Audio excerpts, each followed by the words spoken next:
The country is clearly racked with anxiety over the Iran war, and Reform can't get a consistent position. Robert, you said you didn't think it was necessary for the UK to join the bombing, but Nigel, you said we should do all we can to support US military action.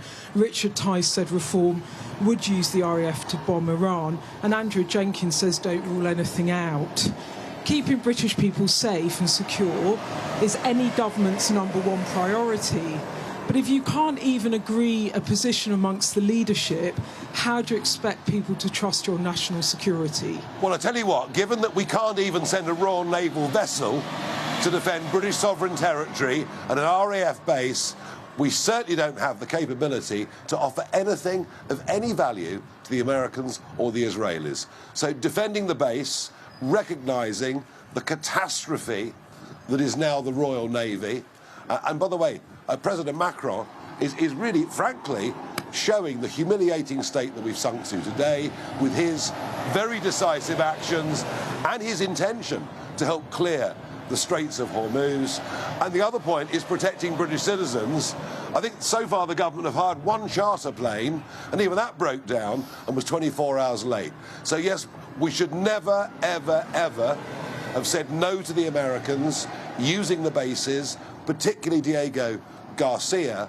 And interestingly, Mauritius have been very, very clear they would not have allowed that base to be used at all.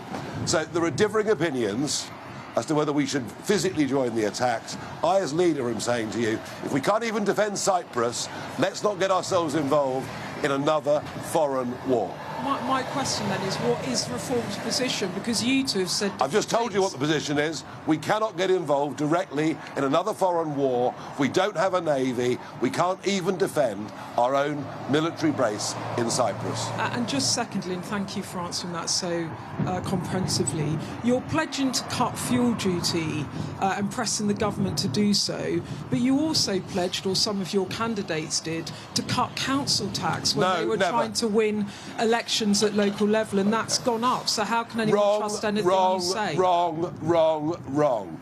Never once last year in the county campaign, including here in Derbyshire, did I ever say that we cut council. Some of your candidates did. No, they haven't. No. Our literature. I'll check what the people in Kent said, because they're putting it up. You can listen if you want to, or we can jack it in now. It's entirely up to you. We sent out literature with national messaging, which said end net zero appropriately, stop the boats and cut taxes. That was national messaging. On individual county messaging, we said nothing of the kind. Only one party last year campaigned in the locals saying they would cut council tax, and they're called the Conservative Party. In the 3 counties they won, they've increased council tax by 4.99% in every one. In 3 of the Reform-led councils, we've actually risen council tax less than the rate of inflation, which is effectively a cut. But never once. And I can assure you, I met all of our candidates. I travelled extensively around the country for a month.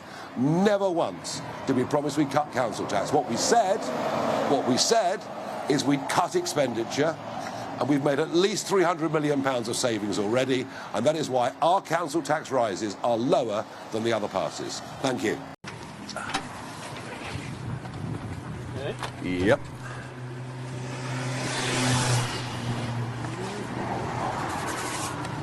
Pass those down. We're going to take out our old Rachel Reeves ones first. Absolutely. There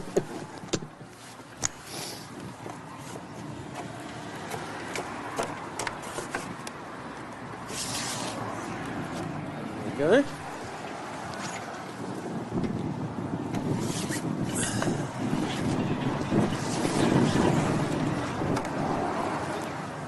Fantastic.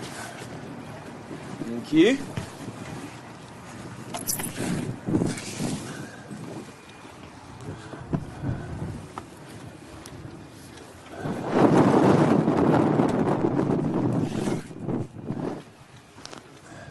Good.